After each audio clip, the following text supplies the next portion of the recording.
Hello class 9th, कैसे हैं आप सभी लोग। मैं अंकिता, आपकी इंग्लिश एजुकेटर, स्वागत करती हूं आपका मैग्नेट ब्रेन्स हिंदी पर, जो आपके लिए लेकर आता है हाई क्वालिटी एजुकेशन के साथ साथ बहुत सारे टॉप कोर्सेज, वो भी एकदम फ्री ऑफ कॉस्ट। और क्या क्या है ये टॉप कोर्सेज? आपका सीबीएसई बोर्ड, उसके अलावा कुछ स्टेट बोर्ड जैसे यूपी, एमपी, बिहार बोर्ड्स हैं, सीयूईटी है, ओलंपियाड्स हैं, एनटीएससी है और स्पोकन इंग्लिश क्लासेस हैं। यानी क्लास 7 से लेकर 12th तक आपको सभी कोर्सेज जो हैं आपके लिए अवेलेबल हैं, वो भी एकदम फ्री ऑफ कॉस्ट। यानी आपको इसके लिए कुछ भी पे नहीं करना है। तो स्टूडेंट्स, इस अपॉर्चुनिटी का फ़ायदा ज़रूर से ज़रूर उठाइए और अपने एग्ज़ाम्स में मार्क्स बढ़िया पक्के कर लीजिए एकदम। ऑलराइट, इसके अलावा ई नोट्स और ई बुक्स अगर आपको चाहिए तो उनके लिंक्स जो हैं आपको प्रोवाइडेड हैं डिस्क्रिप्शन बॉक्स में, आप बिल्कुल चेक कर सकते हैं। अब इस इन्फॉर्मेशन के बाद हम देखते हैं कि आज हम क्या पढ़ने वाले हैं। तो आज हम पढ़ेंगे एक्सट्रैक्ट बेस्ड क्वेश्चंस। किस चैप्टर के? आपकी बुक बी हाइव का जो चैप्टर है रीच फॉर द टॉप, उसका फर्स्ट पोर्शन जो है जिसका नाम है संतोष यादव, इसी पोर्शन के एक्सट्रैक्ट बेस्ड क्वेश्चंस आज हम पढ़ने वाले हैं। ओके, तो चलिए जल्दी से वीडियो हम स्टार्ट करते हैं। और जो सबसे पहला एक्सट्रैक्ट है हमारा वो है, From the very beginning, I was quite determined that if I chose a correct and a rational path, the others around me had to change, not me. अब ये जो एक्सट्रैक्ट है, इसमें सबसे पहले क्या देखिए स्टूडेंट्स, ये जो कोड्स होते हैं, देखिए ये निशान एक हो गया, ये एक निशान हो गया, ये एक सिंबल हो गया, है ना। ये जो सारे सिंबल्स होते हैं ना, वो डेकोरेशन के लिए नहीं होते हैं, वो भी पढ़ने के लिए होते हैं। जैसे हर एक ये जो पंक्चुएशन मार्क्स कहलाते हैं सबको, जैसे एक्सक्लेमेशन मार्क हो गया, इसे कहते हैं एक्सक्लेमेशन मार्क, इसे कहते हैं क्वेश्चन मार्क, और सबसे इजी तो होता है फुल स्टॉप, कॉमा, उसके अलावा कोलन, सेमी कोलन, ये सभी मार्क्स होते हैं, पंक्चुएशन मार्क्स कहलाते हैं। इन्हें भी पढ़ना होता है, ठीक है। इन्हें पढ़े बिना इसका मतलब ये नहीं होता कि ये बस डेकोरेशन के लिए हैं, डिज़ाइन बनाने के लिए, बिल्कुल भी नहीं। इनको चाहे आप किसी भी भाषा की बात कर रहे हो, सिर्फ इंग्लिश ही नहीं, किसी भी भाषा को आप रीड कर रहे हो या बोल रहे हो, इन मार्क्स का, इन सिंबल्स का बहुत महत्व होता है। इन्हें नहीं पढ़ेंगे ना तो आधी अधूरी इन्फॉर्मेशन ही मिलेगी, ठीक है। अब अगर हम इन मार्क्स को पढ़ें, सिंबल्स को पढ़ें, तो देखिए शुरुआत और अंत किससे हो रहा है? कोटेशन से। यानी कोट्स हैं, इसका मतलब ये किसने बोला है। इस चैप्टर में जो कि कोट्स वाली बात जहाँ पर भी आई है, वो सारी बातें संतोष यादव ने ही कही हैं, ठीक है। तो सबसे पहले तो हमें समझ में आ गया है कि ये एक्सट्रैक्ट के को जिसने बोला है, ये जो डायलॉग या बात जिसने कही है, वो किसने कही है? संतोष यादव ने। और किस बारे में वो कह रही हैं कि मैं शुरू से ही बहुत या काफ़ी डिटरमिन्ड थी, दृढ़ निश्चयी थी, और मुझे पता था कि अगर मैंने एक सही और मीनिंगफुल, रैशनल का मतलब क्या होता है? मीनिंगफुल, लॉजिकल, अगर मैंने कोई मीनिंगफुल मतलब जिसका कोई अर्थ निकले, ऐसा कोई रास्ता मैंने चूज़ किया, चुना, तो मेरे आसपास के लोग हैं ना, उन्हें बदलना होगा, मुझे बदलने की ज़रूरत नहीं, क्योंकि मैं तो जो कर रही हूँ वो सही काम कर रही हूँ। तो अगर मैं सही कुछ कर रही हूँ तो जो लोग गलत सोच रहे हैं उन्हें बदलना होगा और उन्हें बदलकर सही होना होगा, मैं बदलकर गलत नहीं होंगी। और यही इनका मतलब है यहाँ पे। अब देखते हैं कि इस पर क्वेश्चंस क्या क्या बने हैं। पहला क्वेश्चन है, हु स्पीक्स दीज वर्ड्स।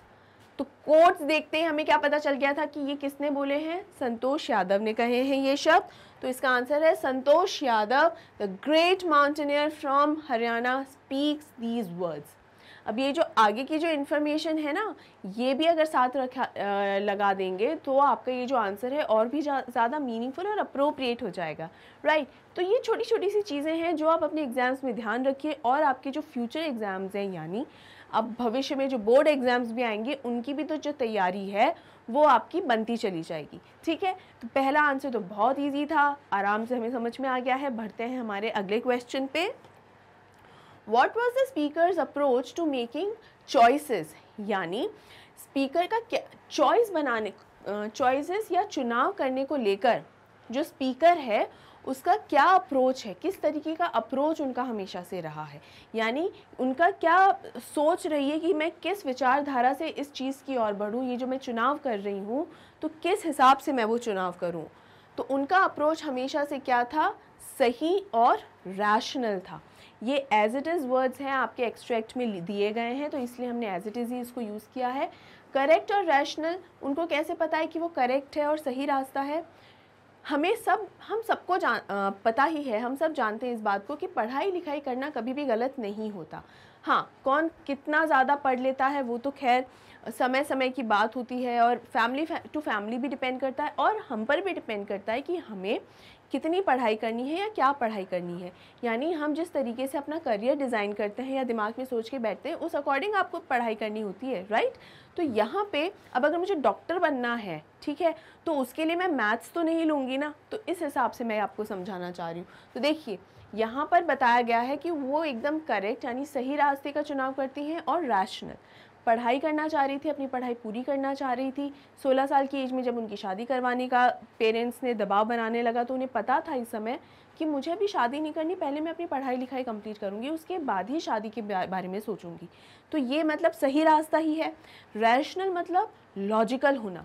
यहाँ वो लॉजिकल इस हिसाब से थी कि मेरी पढ़ाई लिखाई पूरी नहीं हुई है, मेरा एक लक्ष्य है, मेरे भी दिमाग में खुद को लेकर कुछ सपने हैं और कुछ उम्मीदें हैं, मैं उन्हें पूरा करना चाहती हूँ, अपने पैरों पर खड़ी होना चाहती हूँ। तो ये एक रैशनल रास्ता ही है, यानी लॉजिकल बात है।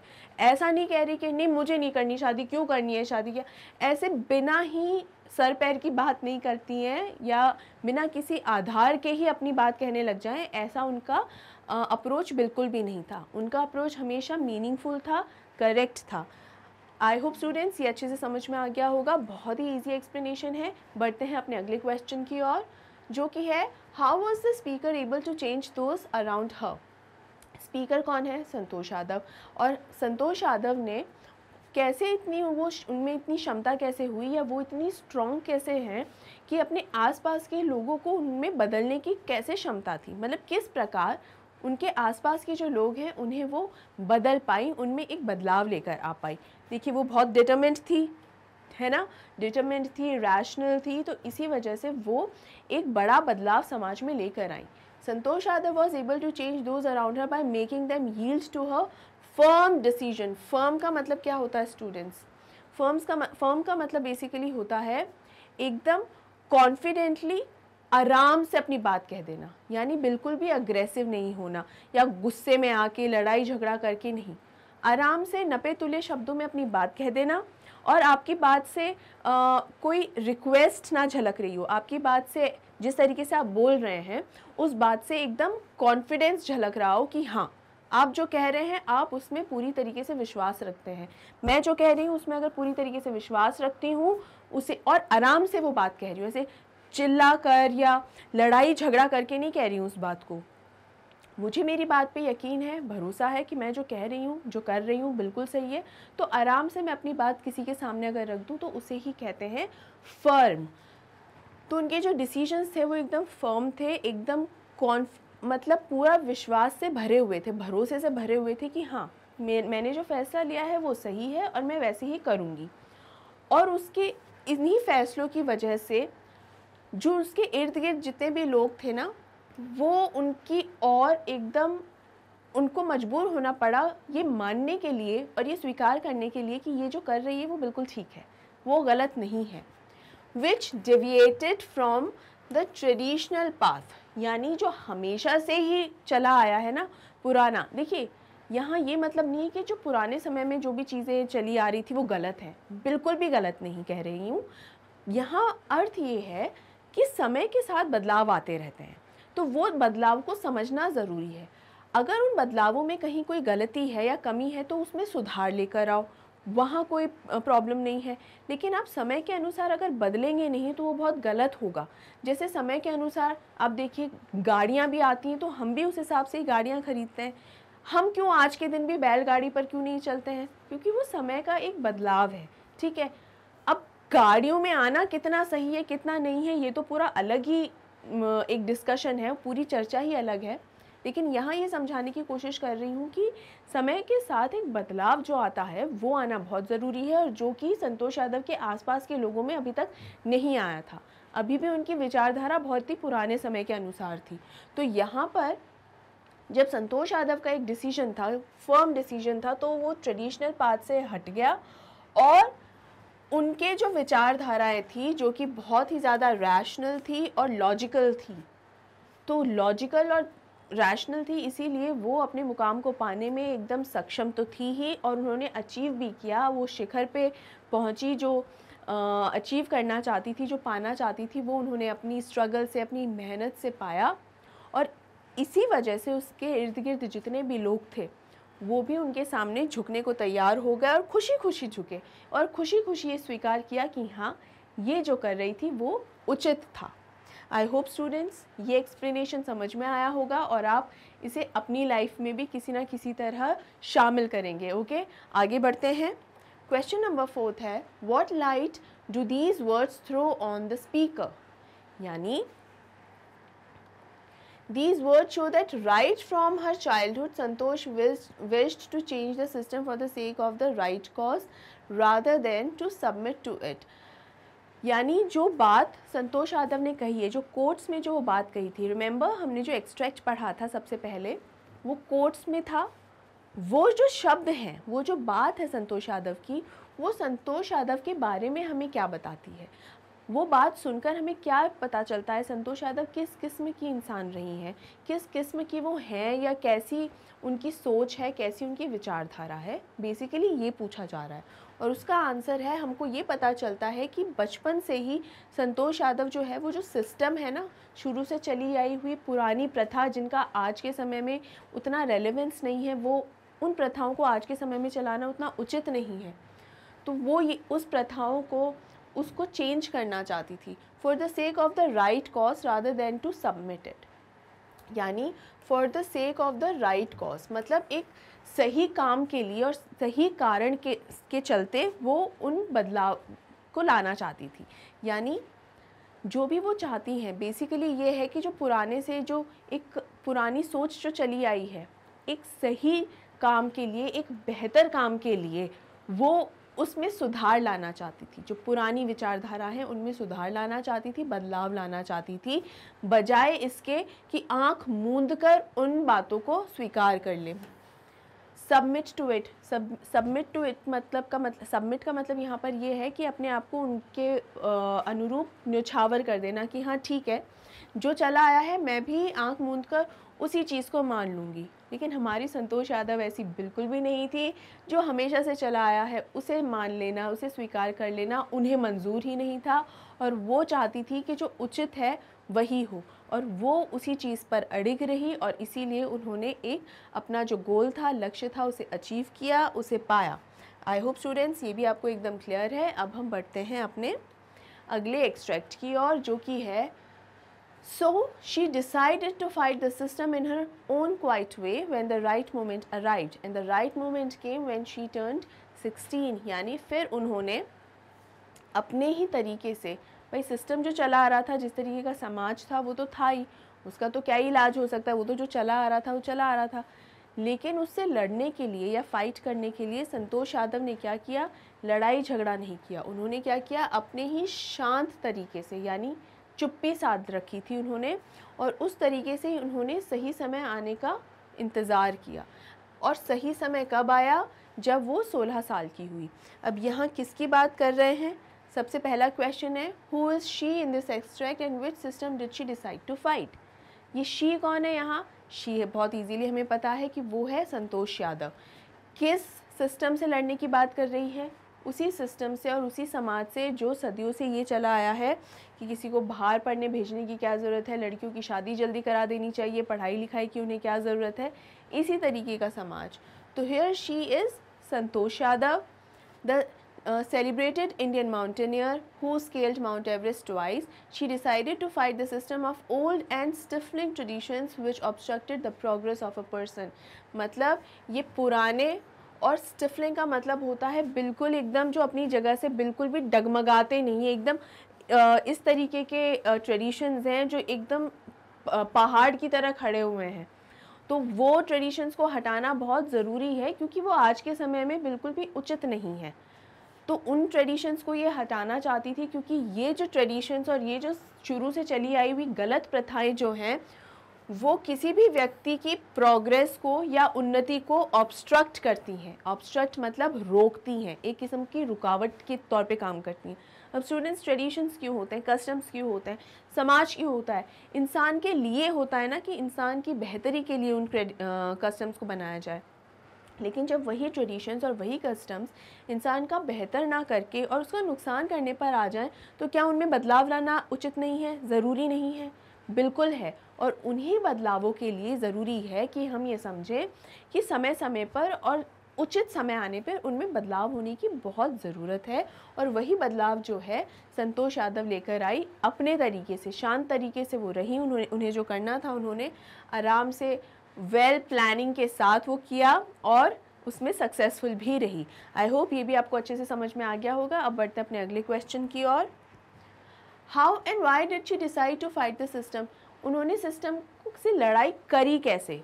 लड़ाई तो की, लेकिन कैसे करी और क्यों करी? ठीक है। Santosh Yadav decided to fight the system in her quiet but firm way because she did not want to humiliate or insult those who supported the traditions that obstructed the path to progress। अब यहाँ देखिए, सबसे बड़ी समस्या क्या आती है, जब भी आप किसी सिस्टम से लड़ रहे होते हो ना, तो बेसिकली आपको किससे लड़ना है? अपने बड़ों से, अपने सीनियर्स से लड़ना है कहीं ना कहीं, या अपने पूर्वजों से लड़ना है। ठीक है, यानी आप और हमारे समाज की क्या प्रथा है कि अपने बड़ों से हमेशा आदर से बात करनी चाहिए। लेकिन बड़े जो हैं वो हमेशा जो वो सोचते हैं उन्हें सही मानकर चलते हैं। तो ऐसे में उन्हें कुछ समझाना या एक पूरे ट्रेडिशन में और प्रथा में कोई बदलाव लेकर आना लगभग असंभव है। तो लड़ाई करना, तो इसका मतलब है कि हम अपने बड़ों की इंसल्ट कर रहे हैं। ठीक है, उनकी कहीं ना कहीं हम उनको दुख पहुंचा रहे हैं। तो उन्हें दुख पहुंचाकर कोई बदलाव लेकर आ रहे हैं, तो उसका क्या ही अर्थ है? तो संतोष यादव ने क्या किया, उन्होंने अपने तरीके से वो लड़ाई लड़ी। और किस तरीके से? एकदम शांत मिजाज से। जब तक सही समय नहीं आया तब तक जहाँ उन्हें पढ़ाया गया वो पढ़ती रही। फिर जब वो थोड़ी बड़ी हुई, मैच्योर हुई, और उन्हें जब इतनी समझ आई कि हाँ, आगे की पढ़ाई करने के लिए किन किन चीज़ों की ज़रूरत है, तब उन्होंने एक सही डिसीजन ले लिया और अपना दाखिला एक स्कूल में करवा लिया, न्यू दिल्ली की एक स्कूल में करवा लिया। और पैसे कमाने का भी अपने लिए एक इंतज़ाम कर लिया। यानी उन्होंने एक ऐसा काम किया कि मुझे ये काम करना है, आपको मेरा सपोर्ट ही करना पड़ेगा। तो इस वजह से जो है उनके, मतलब इस तरीके से उन्होंने ये डिसीजन पूरा लिया था कि उनके घर के अंदर कोई लड़ाई झगड़ा ऐसा नहीं हुआ। डेफिनेटली थोड़ा सा ऐसा नहीं है कि बहुत ही इजीली सब हो गया होगा। जैसे ही उन्होंने कहा कि मैंने पार्ट टाइम जॉब का इंतज़ाम कर लिया है, तो बहुत ही इजीली एक्सेप्ट कर लिया होगा उनके पेरेंट्स ने। आई एम श्योर ऐसा बिल्कुल नहीं हुआ होगा। इसके लिए काफ़ी स्ट्रगल, काफ़ी मशक्क़त करनी पड़ी होगी। लेकिन इस पूरी सिचुएशन को जो हैंडल करने का तरीका था संतोष यादव का, वो बहुत ही बढ़िया था। यानी उन्होंने बहुत ही फर्म तरीके से कॉन्फिडेंटली और शांति से इस चीज़ को हैंडल किया। रोना धोना करना या चिल्लाना, लड़ाई झगड़ा करना, इस तरीके का कुछ भी काम उन्होंने नहीं किया। तो सिचुएशन देखिए, ऐसा नहीं हो सकता कि आप अपने बड़ों का दिल दुखाए बिना ये काम कर लो। थोड़ा तो आपको वो करना ही पड़ेगा, लेकिन बाद में जो रिज़ल्ट आता है ना, उसको आपको हैंडल करना आना चाहिए। जैसे घर से बिना बताए चले गए और आपने किसी स्कूल के अंदर अपना एडमिशन करा लिया, ये क्या कोई साधारण बात है? बिल्कुल नहीं। क्या पेरेंट्स को इस पर गुस्सा नहीं आया होगा? बिल्कुल आया होगा। तो ये उन्होंने जो कदम उठा लिया था संतोष यादव ने, इस कदम का रिजल्ट क्या निकल रहा है? वो यही निकल रहा है कि पेरेंट्स डांटेंगे, काफ़ी मतलब बहुत कुछ करेंगे। ठीक है, तो ये रिजल्ट निकल रहा है। इस रिजल्ट को जो उन्हें हैंडल करने का तरीका था ना संतोष यादव का, वो तरीका बहुत ही बेहतरीन था। उन्होंने शांति से, रिलैक्स और स्टेबल माइंड के साथ उसे हैंडल किया, उसके साथ डील किया। उस समय उन्होंने किसी भी तरीके का झगड़ा नहीं किया। तो आप लोगों को भी यही समझना है कि कभी भी किसी चीज़ को जब हैंडल, जो आफ्टर इफ़ेक्ट्स होते हैं ना, उन्हें हैंडल करना आना चाहिए। गलतियाँ तो होती हैं, हर किसी से होती हैं। Who is perfect? No one is perfect. ना आप ना मैं, परफेक्ट कोई नहीं है।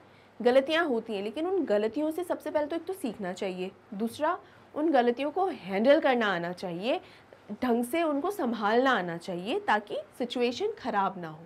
तो यही हमको संतोष यादव से भी यहाँ सीखने को मिलता है।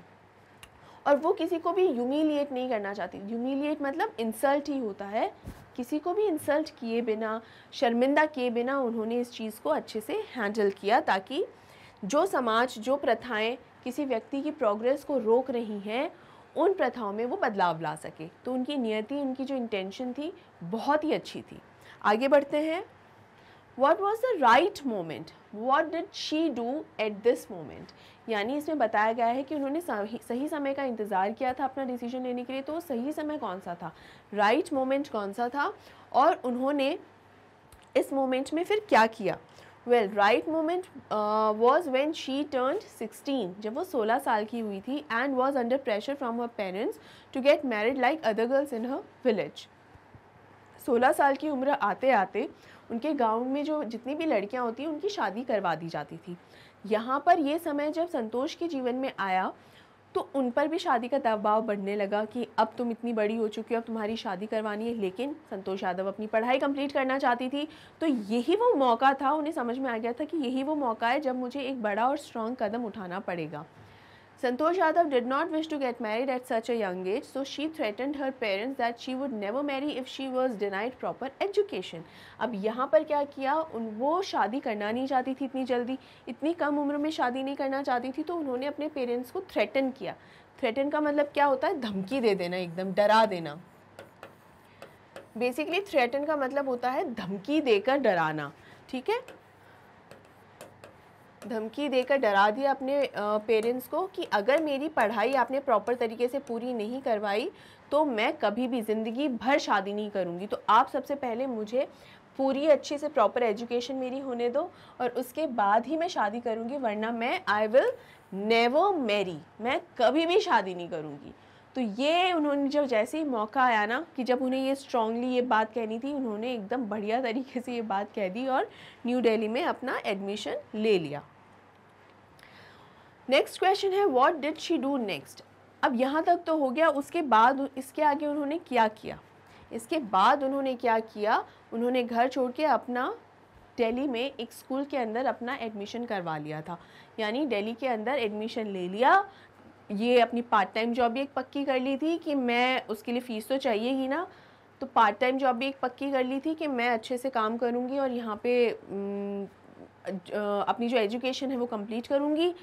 अभी तक इनके पेरेंट्स को कुछ पता ही नहीं है कि पार्ट टाइम तक का इंतज़ाम कर रखा है। तो ये जो सारी जो सिचुएशंस थी काफ़ी सरप्राइजिंग थी इनके पेरेंट्स के लिए भी।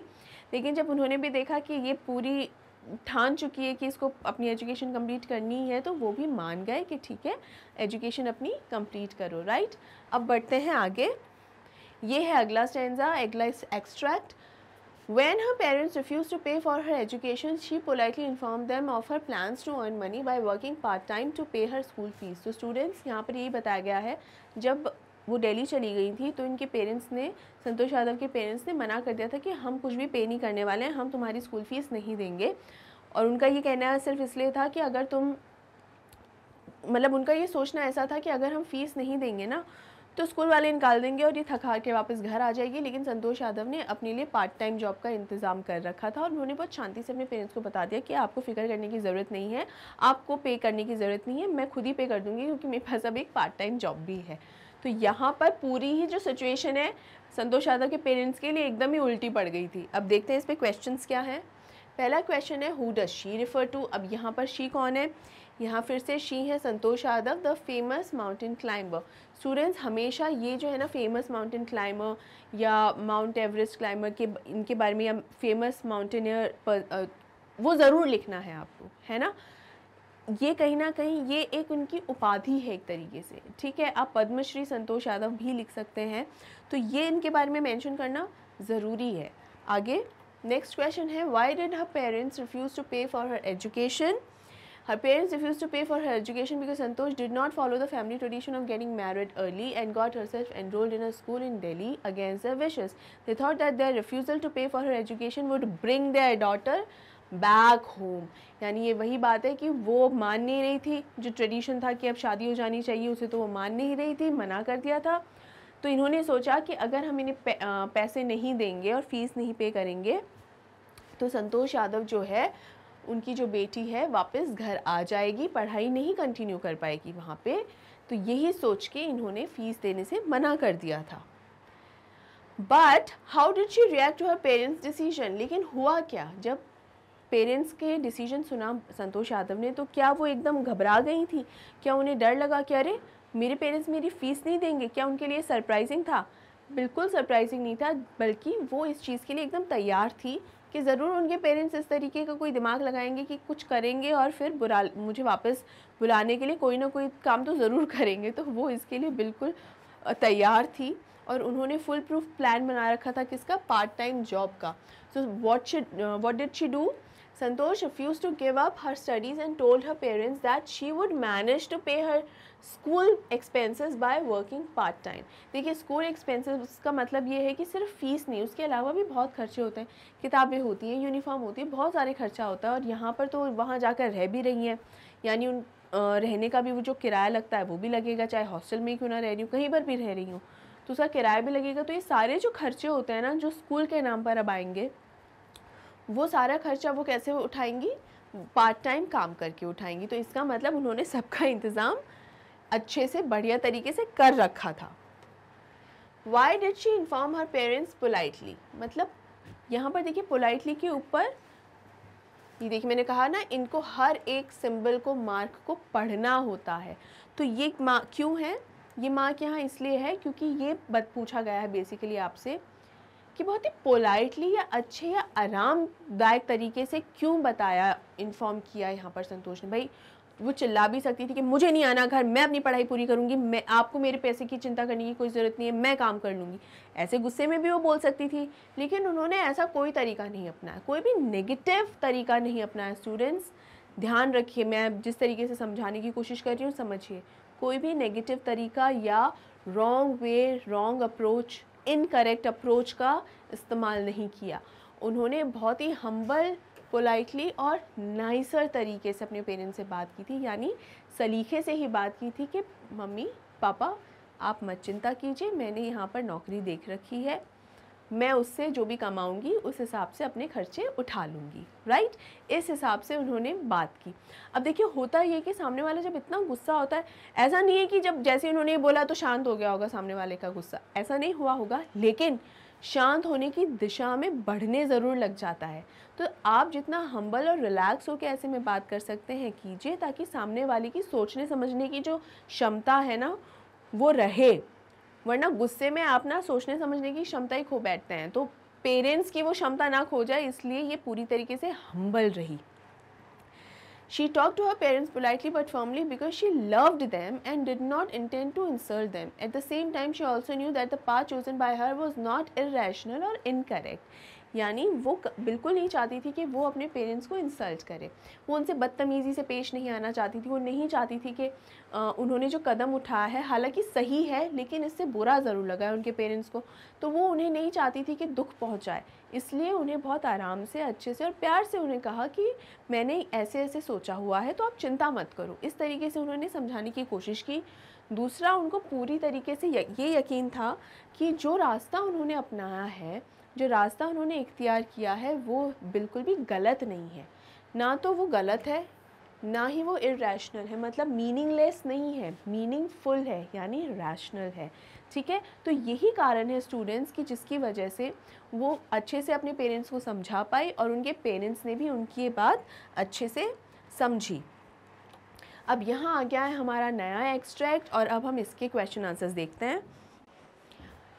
जो ये नया एक्सट्रैक्ट है वो है, I had to write a letter of apology to my father without whose permission I had got myself enrolled at Uttarkashi. यानी ये एक्सट्रैक्ट जो है किसके बारे में बता रहा है कि अब इनकी ग्रेजुएशन हो रही है संतोष यादव की, और अब वो कहाँ जाना चाह रही हैं? उत्तरकाशी। उत्तरकाशी में कहाँ? Nehru institute of mountaineering. यानी अब वो अपनी माउंटेनियरिंग की जो ट्रेनिंग है वो चालू करना स्टार्ट करने वाली हैं। तो इसके बारे में वो अपने पेरेंट्स को अब एक लेटर लिख रही है, अपने फादर को अपोलोजाइज़ करते हुए, माफ़ी मांगते हुए एक लेटर लिख रही हैं कि मैं वहाँ जा रही हूँ इसलिए मैं आपके पास मिलने के लिए नहीं आ पाऊँगी। अब वो क्यों नहीं आ पा रही थी मिलने के लिए? क्योंकि पहले तो उनके जो फाइनल एग्ज़ाम्स थे ना, वो एग्ज़ाम्स कंप्लीट होने वाले थे मार्च में, लेकिन पोस्टपोन और डिले होते होते, नहीं मार्च में नहीं, अप्रैल में ख़त्म होने वाले थे, लेकिन पोस्टपोन होते होते, वो डिले होते होते कब ख़त्म हुए? मई के अंदर। और मई में उनके 19 मई को वो एग्ज़ाम ख़त्म हुए थे और 21 मई से उनकी जो ट्रेनिंग है वो चालू होने वाली थी।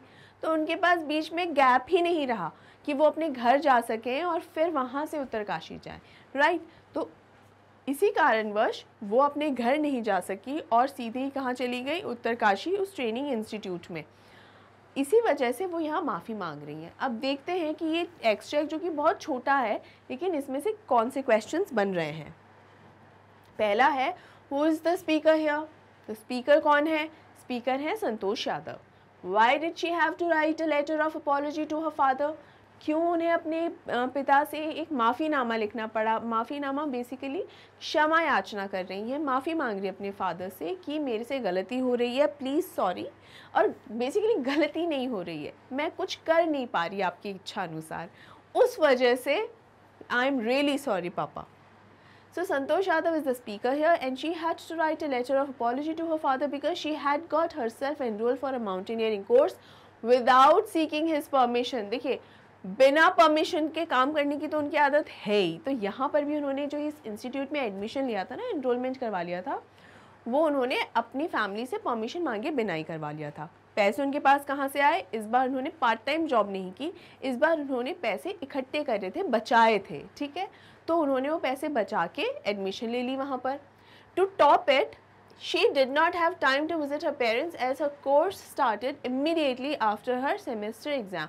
टू टॉप इट मतलब इसके ऊपर से अब क्या हुआ, पहले तो ये हरकत करी और फिर उसके ऊपर से भी ये हो गया। तो क्या हो गया, उनके पास इतना टाइम ही नहीं था कि अपने माँ बाप तक पहुँच सकें। यानी मैंने बताया ना, एग्ज़ाम डिले हो गए थे और इस चक्कर में इतना मार्जिन ही नहीं था। जिस दिन एग्ज़ाम ख़त्म हुए उसके 2 दिन बाद ही ट्रेनिंग शुरू हो रही थी, तो उनके पास इतना गैप ही नहीं था कि अपने घर जा सकें। सीधा उत्तरकाशी उनको जाना था। तो यानी हुआ ये कि पहला तो ये कि उन्होंने किसी को बताया नहीं, अपने घर पे ना तो परमिशन ली ना किसी को बताया, और सीधा जाके अपना एडमिशन जो है एनरोलमेंट करवा दिया नेहरू इंस्टीट्यूट ऑफ माउंटेनियरिंग में। और उससे भी ऊपर ये हुआ फिर कि उनके पास इतना समय नहीं बचा कि वो जाकर अपने पेरेंट्स को खुद ये बात बता सकें, उनके आमने सामने बैठकर कि मैंने ऐसे ऐसे एडमिशन ले लिया है और अब मुझे वहाँ जाना है। तो ये हुआ टू टॉप इट का मतलब कि इसके भी ऊपर ये हुआ, तो मतलब सोने पे सुहागा हो गया। तो यहाँ पर इनके जो एग्ज़ाम्स हैं वो जैसे ही ख़त्म हुए, उनके सेमेस्टर जैसे ही ख़त्म हुआ, उसके बाद उन्हें सीधा ज्वाइन करना था नेहरू इंस्टीट्यूट ऑफ माउंटेनियरिंग को, जहाँ उनकी माउंटेनियरिंग की ट्रेनिंग शुरू होने वाली थी। आगे बढ़ते हैं। Where had she enrolled herself and why. उन्होंने ट्रेनिंग इंस्टीट्यूट में लिया था एडमिशन, तो किस चीज़ का ट्रेनिंग इंस्टीट्यूट था और क्या नाम था? Nehru institute of mountaineering. और किस चीज़ के लिए लिया था? माउंटेनियरिंग की ट्रेनिंग के लिए। So she had enrolled herself at the Uttarkashi's Nehru institute of mountaineering in order to get proper training to pursue her interest in mountain climbing. Pursue का मतलब है आगे बढ़ाना। परस्यू का मतलब है कि जो इंटरेस्ट उन्हें ऑलरेडी है उस इंटरेस्ट को आगे बढ़ाना। वो चीज़, जैसे अगर आप ग्रेजुएशन कर रहे हैं तो हम कहते हैं परस्यूइंग ग्रेजुएशन, मतलब ऑलरेडी ग्रेजुएशन में हैं और उसे आगे परस्यू कर रहे हैं, आगे बढ़ा रहे हैं, ठीक है। तो यानी उनका इंटरेस्ट ऑलरेडी माउंटेनियरिंग में है और उसे वो परस्यू कर रही हैं, उसे ही आगे बढ़ा रही हैं अभी। ऑलराइट, तो ये मतलब होता है परस्यू का। और यहाँ पर उन्होंने कहाँ एडमिशन लिया था? उत्तरकाशी के नेहरू इंस्टीट्यूट ऑफ माउंटेनियरिंग में लिया था। और उनका जो माउंटेन क्लाइंबिंग का जो इंटरेस्ट था उसे वो परस्यू करना चाहती थी, इसीलिए उन्हें प्रॉपर ट्रेनिंग की रिक्वायरमेंट थी। आई होप स्टूडेंट्स अच्छे से समझ में आ गया होगा, याद भी हो गया होगा आपको। बढ़ते हैं अगले क्वेश्चन की ओर, जो कि है Y didn't she seek her father's permission before getting enrolled. पिता से क्यों परमिशन नहीं मांगी? क्योंकि कहीं ना कहीं ये डर ही था ना कि मना कर देंगे या फिर से शादी का दबाव पड़ने लगेगा। देख लेते हैं इसका रिटन एक्सप्लेनेशन और एकदम to the point answer. Santosh Yadav knew that her father would not allow her to pursue a career in mountaineering. मतलब एक ऐसे करियर को करना, या ऐसे भाई कोई और सिंपल सी जॉब कर लो ठीक है, लेकिन एक ऐसे में अपना करियर बनाना जहाँ माउंटेनियरिंग जैसे काम में अपना करियर बनाना, ऐसी चीज़ की इजाज़त उन्हें पता था कभी उनके पिता नहीं देंगे। So she decided to let her parents know about it after having join the institute. Institute को जब ज्वाइन ही कर लेंगी तो उसके बाद तो फिर कुछ हो नहीं सकता ना। पैसे भी उन्होंने इकट्ठे कर ही रखे थे, जमा कर ही रखे थे। तो इन्होंने क्या किया कि उनको पता था कि इनके पापा कभी नहीं ऐसी इजाज़त नहीं देने वाले हैं जहाँ संतोष यादव का करियर पहाड़ चढ़ाई करने में हो रहा हो, क्योंकि जोखिम भरा काम है, ये आसान नहीं है। तो कोई भी पिता नहीं चाहेगा कि उसके बच्चे जो हैं, ख़ास तौर से बेटियाँ, क्योंकि बेटियों की तरफ पिता का जो एक रुझान होता है वो अलग ही होता है, तो वो नहीं चाहते हैं कि कोई भी ऐसा काम करें उनके बच्चे कि उसमें जान का जोखिम हो। दूसरा, जिस तरीके के क्षेत्र से आते हैं तो वहाँ पर भी कहीं ना कहीं इस चीज़ पर थोड़ी रोक टोक थी ही कि इस तरीके का काम क्यों करना है ना। तो यही सब चीज़ें थी जिसकी वजह से उन्होंने ये सोचा कि मैं अपने पिता को अभी नहीं बताऊंगी, बाद में सही समय आने पर बताऊंगी। लेकिन इस बार थोड़ा सा केस ऐसा हुआ कि सही समय जब आ रहा था उनके एग्ज़ाम्स डिले हो गए, इसलिए वो घर भी नहीं जा पाई, तो उन्हें एक लेटर के थ्रू उन्हें बताना पड़ा। आई होप स्टूडेंट्स अच्छे से ये आंसर भी क्लियर हो गया होगा।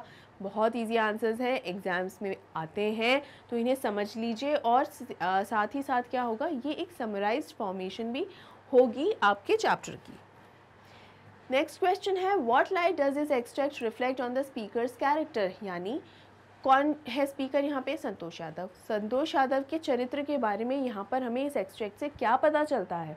यानी जब हम ये एक्सट्रैक्ट पढ़ते हैं और ये जो उन्होंने डिसीजंस लिए हैं इन सब के बारे में जब जानते हैं, तो संतोष यादव के कैरेक्टर के लिए हमें क्या क्या पता चलता है? और हमें पता चलता है कि संतोष यादव काफ़ी एडमेंट थी। एडमेंट मतलब ज़िद्दी होना बेसिकली। देखिए, ज़िद्दी का जो एक्चुअल में इंग्लिश में वर्ड है वो है स्टर्बन।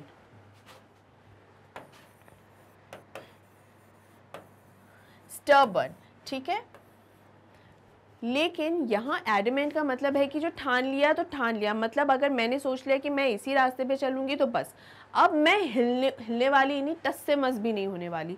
तो ज़िद्दी का एक हायर लेवल जो होता है ना, एक डिग्री ऊपर, स्टबर्ननेस का एक डिग्री ऊपर जो होता है उसे कहते हैं adamant. And determined to live life according to her choices. उसे पता था कि मैंने जो चुनाव करे हैं उसी के अनुसार मुझे रहना है, और यही इनकी कुछ ये जो एक्सट्रैक्ट बताता है वो इन्हीं चीज़ों के, इन्हीं क्वालिटीज़ के बारे में बताता है कि काफ़ी एडमेंट थी, काफ़ी डिटरमिन्ड थी, और उन्हें पता था कि मैंने जो चॉइस कर ली अपनी लाइफ में, मैं वही चॉइसेस को फॉलो करने वाली हूँ और मैं वही काम करूँगी।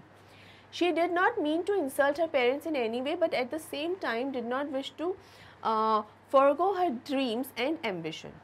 अब यहाँ जो इनकी इंटेंशन थी ना, नियति, बहुत अच्छी नियति है। यहाँ इनकी नियति ये नहीं है कि वो अपने पेरेंट्स की इंसल्ट करें या उन्हें किसी भी तरीके का दुख पहुँचाए। वो इस हिसाब की नहीं है कि हाँ ठीक है, उन्हें दुख पहुँच रहा है तो क्या फ़र्क पड़ता है, मुझे कोई फ़र्क नहीं पड़ता, मुझे तो वही करना है जो मैं चाहती हूँ। ऐसा नहीं है। वो बिल्कुल उन्हें दुख नहीं पहुंचाना चाहती थी। वो उनका बहुत मान सम्मान करती थी और बहुत प्यार करती थी अपने पेरेंट्स को, लेकिन साथ ही साथ उनके दिमाग में ये भी हमेशा चलता था कि मैं अपने सपनों को भी तोड़ना नहीं चाहती। मैं भी वो काम करना चाहती हूँ जो मेरी उम्मीदें हैं, मेरी इच्छा है, मैं करना चाहती हूँ, वो सब अपने ड्रीम्स को फॉलो करना चाहती हूँ। तो ये दोनों ही चीज़ें उनके दिमाग में थी और ये दोनों ही चीज़ें उन्होंने की भी सही तरीके से की। हाँ, उन्हें थोड़ा बहुत रिजेक्शन सहना पड़ा अपने पेरेंट्स की तरफ से, उनका गुस्सा भी थोड़ा झेलना पड़ा, लेकिन अंततः बहुत ही बढ़िया उसका परिणाम निकला और जो थोड़ी बहुत नाराज़गी हुई भी होगी वो बिल्कुल ठीक हो गई। तो इसीलिए यही कहा जाता है कि उनका जो तरीका और अप्रोच है बहुत ही बढ़िया रहा है। स्टूडेंट्स, आई होप आपको ये आंसर भी अच्छे से समझ में आ गया होगा। अगर चैप्टर अच्छे से समझ में आ चुका है तो कोई भी आंसर समझने में बिल्कुल भी आपको दिक्कत नहीं होगी, और साथ साथ मैं हर क्वेश्चन का आंसर आपको एक्सप्लेन भी करती चल रही हूँ। तो अगर कोई कन्फ्यूजन रहा भी होगा तो होपफुली वो बिल्कुल क्लियर हो गया होगा। स्टिल कोई कन्फ्यूजन रह जाता है तो कमेंट सेक्शन में कमेंट करके आप हमेशा पूछ सकते हैं। ये है हमारा अगला एक्सट्रैक्ट जो कि है, If her climbing skills, physical fitness and mental strength impressed her seniors, her concern for others and desire to work together with them found her a special place in the hearts of fellow climbers. इसका मतलब ये है students, यहाँ पर ये बताया जा रहा है कि इनकी जो फिज़िकल फिटनेस थी, मेंटल स्ट्रेंथ है और जो क्लाइंबिंग स्किल्स हैं, यानी पहाड़ चढ़ने की इनकी जो क्षमता है, इनकी जो क्वालिटीज़ हैं, उन सब ने क्या किसको इम्प्रेस किया है? इनके सीनियर्स को। तो एक तरफ तो इनकी जो क्वालिटी है, जो स्ट्रेंथ है, जो मानसिक रूप से ये इतनी स्ट्रॉन्ग है, फिज़िकल रूप से कितना स्ट्रॉन्ग है, वो सब क्या दिखाता है कि ये अपने सीनियर्स को तो अपने इम्प्रेस कर चुकी है इन सब क्वालिटीज़ से। दूसरी क्वालिटीज़ इनकी क्या है? सबके साथ काम करने की, मिलजुल कर काम करने की इनकी बहुत बढ़िया क्वालिटी है। टीम वर्क आता है इन्हें, और ये अपने फेलो मेट्स या फेलो क्लाइंबर्स जो हैं, मतलब इनके साथ जो पहाड़ चढ़ने जाते थे, उनके प्रति भी ये काफ़ी कंसर्न रहती थी, यानी केयरिंग नेचर था इनका, उनका भी ध्यान रखती थी ये।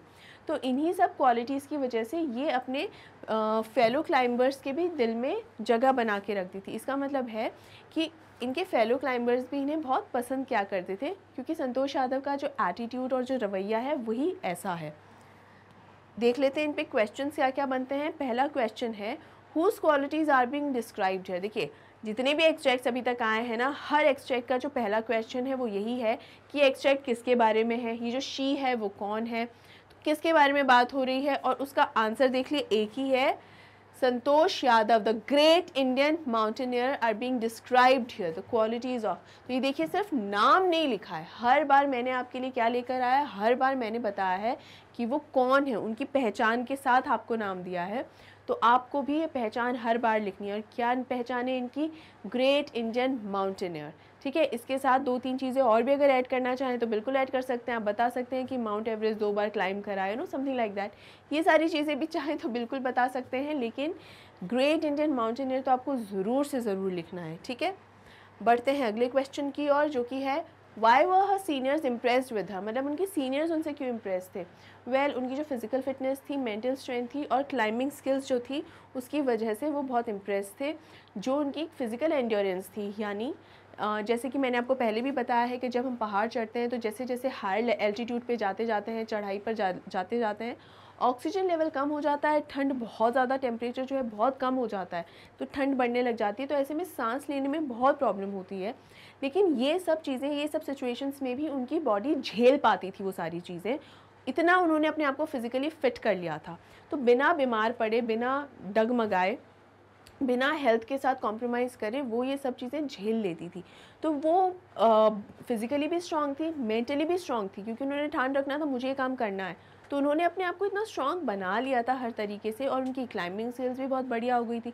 उन्हें पता है कि पहाड़ चढ़ना है, किस तरीके से चढ़ना है, फेलो मेंबर्स के साथ भी बहुत बढ़िया तरीके से थी। तो यही सभी क्वालिटीज़ जो थी वो उनके सीनियर्स को बहुत ज़्यादा इम्प्रेस करती थी। नेक्स्ट क्वेश्चन है what endeared her to her fellow climbers, यानी अपने फेलो क्लाइंबर्स के लिए मतलब कौन सी ऐसी चीज़ थी, मतलब कंसर्न उनका जो था वो ऐसा क्या कंसर्न था कि फेलो मेंबर्स या फेलो क्लाइंबर्स भी जो थे उन्हें पसंद क्या करते थे। तो her team spirit and her concern for her fellow members endeared her to them, यानी इसका ये मतलब है कि उनमें एक टीम स्पिरिट थी। टीम स्पिरिट का मतलब क्या होता है स्टूडेंट्स, की जो लोग टीम वर्क करने में, यानी साथ काम करने में या मिलजुल कर काम करने में बहुत विश्वास रखते हैं, उसे ही कहा जाता है टीम स्पिरिट। यानी उनका कभी भी ये नहीं होता था कि मैं जल्दी से दूसरों को बिना बताए जल्दी से काम कर लूँ और फिर मैं गुड बुक्स में आ जाऊँ, और इस तरीके का बिल्कुल नेगेटिव अप्रोच उनका नहीं था। अलग थलग कभी नहीं रहती थी, सबसे साथ मिल के चलती थी। तो ऐसी ही उनकी टीम स्पिरिट थी। And her concern for her fellow climbers, मतलब एक चिंता भी रहती थी उन्हें अपने सभी साथियों की। तो उनकी चिंता भी जो रहती थी ना, इसी वजह से सब लोग उन्हें, उनके जो फेलो क्लाइंबर्स थे वो भी पसंद किया करते थे। नेक्स्ट क्वेश्चन है give an example of a concern for others. अभी हमने कह तो दिया कि वो बहुत कंसर्न रहती थी, लेकिन कैसे, हमें कैसे पता चल रहा है कि वो कंसर्न रहती थी। वेल वो ऐसे कंसर्न रहती थी कि वो जब पहली बार माउंट एवरेस्ट पे चढ़ी थी, विच इज़ इन 1992, मई 1992 में पहली बार वो जब माउंट एवरेस्ट चढ़ी थी, तब कुछ ऐसे हादसे हुए थे जहां उन्होंने अपने फेलो क्लाइंबर की जान बचाई थी, जिनका नाम है उनका नाम है मोहन सिंह, और आई एम सॉरी मेरा गलत नाम निकल गया था पहले मुंह से, उनका नाम है मोहन सिंह, और उन्हीं को ही बचाया गया था क्योंकि उनका जो ऑक्सीजन लेवल है बहुत कम हो गया था। तो उन्होंने, संतोष यादव ने अपना ऑक्सीजन सिलेंडर उनके साथ शेयर किया था, मोहन सिंह के साथ शेयर किया था। उनको टाइमली ऑक्सीजन मिल गई, इसीलिए मोहन सिंह की जान बच पाई, और ये किसने किया, संतोष यादव ने किया। ऐसी सिचुएशंस में जहां आप कई बार डगमगा जाते हो, आप पैनिक कर जाते हो, ऐसा बिल्कुल भी मतलब ना वो घबराई, ना हबड़ तबड़ उनके साथ हुई, बिल्कुल रिलैक्स और कामली उन्होंने काम किया।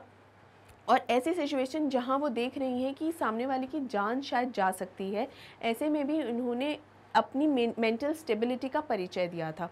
तो इसका रिटन एक्सप्लेनेशन स्टूडेंट्स देख लेते हैं कि Santosh Yadav tried her best to save the lives of 2 fellow climbers, 2 लोगों की जान बचाने की कोशिश की थी। She succeeded in saving the life of 1, उनका नाम है Manmohan Singh, by sharing her oxygen with him. जो ऑक्सीजन सिलेंडर उनके साथ शेयर किया, जो एक और व्यक्ति थे उन्हें वो नहीं बचा पाई थी, कोशिश उन्होंने पूरी की लेकिन एक की जान वो बचा पाई। अब आप देखिए 2 लोगों की जान बचाने की कोशिश कर रही हैं, वो कैसी सिचुएशन में उस वक्त फंसी होंगी। और सिर्फ 20 साल की थी, यानी बहुत एज भी उनकी ऐसी नहीं थी कि बहुत ज़्यादा मैच्योर हो या बहुत ज़्यादा उनमें समझ हो, लेकिन अपनी उम्र के हिसाब से भी देखें तो बेहद मैच्योर, बेहद इंटेलिजेंट कहूँगी। और अपनी सूझबूझ की उन्होंने यहाँ पर परिचय दिया है कि इतनी कम एज में उन्होंने किसी की जान बचा ली। तो ये भी एक सूझबूझ का परिचय है, इंटेलिजेंट हैं और दूसरों के लिए कंसर्न रहती हैं। तो स्टूडेंट्स, आई होप ये भी आपको अच्छे तरीके से, पूरी तरीके से समझ में आ गया होगा। और यहाँ पर हमारा ये एक्सट्रैक्ट बेस्ड क्वेश्चंस का जो वीडियो है वो एंड होता है। होपफुली सभी क्वेश्चंस आपको क्लियर हो गए होंगे, सभी के आंसर्स आपको समझ में आ गए होंगे। कहीं पर कोई भी डाउट है आप कमेंट सेक्शन में हमेशा की तरह कमेंट करके पूछ सकते हैं। I will be more than happy to help you out. अब मैं बता दूं कि Magnet Brains high quality education के साथ साथ आपको देखिए नंबर ऑफ़ कोर्सेज देखिए, पूरी लिस्ट देखिए, ये सभी कोर्सेज आपको प्रोवाइड करवाता है। क्लास 7 से लेकर क्लास 12 तक के सभी कोर्सेज आप लोगों के लिए अवेलेबल है।